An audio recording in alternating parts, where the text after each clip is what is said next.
Hey guys, Two Dogs here, and I want to bring back a video that I did quite a while ago on a Nate tactical holster.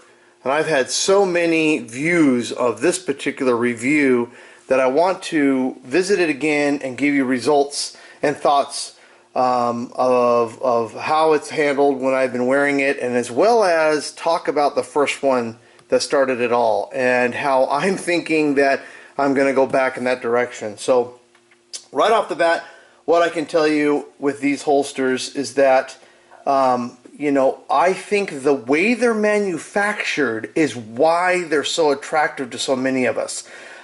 These two guys, and I got to go to the NRA annual meetings in Louisville this year, and I got to talk with Nate, Bald Nate, a little bit. I don't know how else to differentiate them. They both have goatees, and they're both named Nate, so hence the name. But I got to talk to one of them, and they were the first to introduce this neoprene in their design to protect the edges of the firearm, right? So the 3-layer concept of the pad, the front being a layer to protect the firearm, the back being a layer to protect your skin.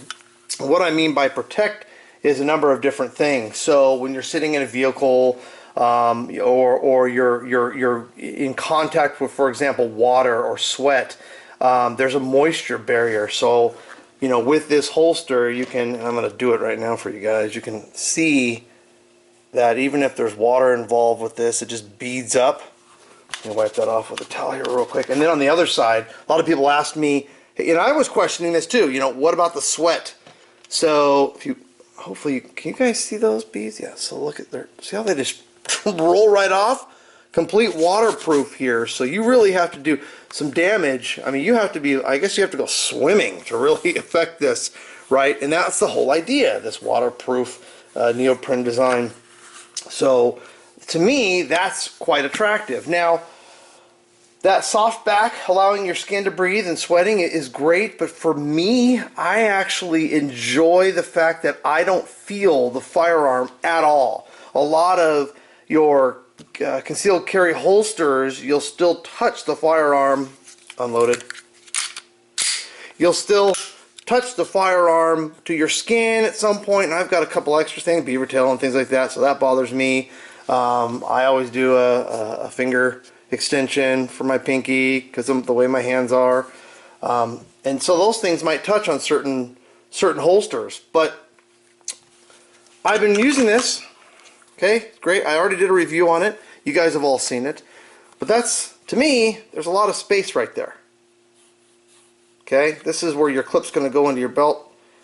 And so I've been, and I want you to notice, I've been looking at this, and I talked to Nate about it, and he said check out the original. Go back to the original of how it started, which is this real thick, if you look at, elastic band that holds up really well. And he said, go back and try that again. And I want you to notice something else. These are both for the Glock 26. Hopefully I can do this in the camera.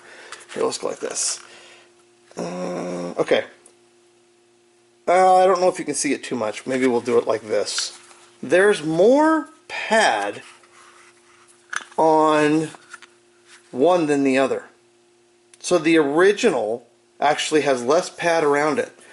And maybe that's because of the way that this is angled and how the cant and whatnot, so that's fine. But so I went back to, and I purchased this from them. I mean, 40 bucks, guys, you can't beat that. And it fits perfect. And there's less space in between, right?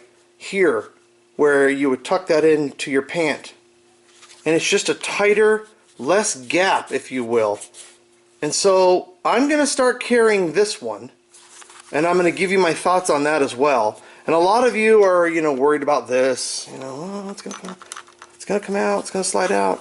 I don't experience that. It doesn't do that to me. And even if I put my extension in, you guys know Glocks. It's not loaded. There's nothing in the chamber. I just put them in there.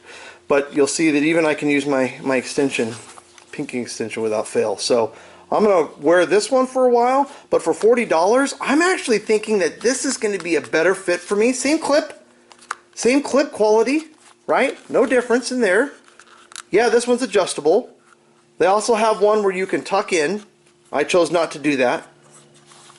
But I'm going to go ahead and give this one a shot and let you guys know. I'll put the link of the review of the Model 2. They actually have a name for this one. It's called the Professional Series, right? Because it's one-hand holstering. But here, if you're in a situation and you need to draw your firearm, you're really not worried about reholstering. And that was like, well, I got to reholster and holster. No, you don't. If you're a citizen like me, an armed citizen, then that's going to be just fine for you. This is for those guys who are in, out all the time, right? So we're going to take a look at both. I'll give you the link to this one, but I'm going to go ahead and wear this for 6 months before I give a solid review on it and let you know my thoughts. But I just want to let you know this is what they call the original series, and for $40, I think it's the one you should start with first. Less padding or less fabric onto your back or side, still the same great quality, and we're going to give this one a shot. I'll let you know, guys. Thanks for watching.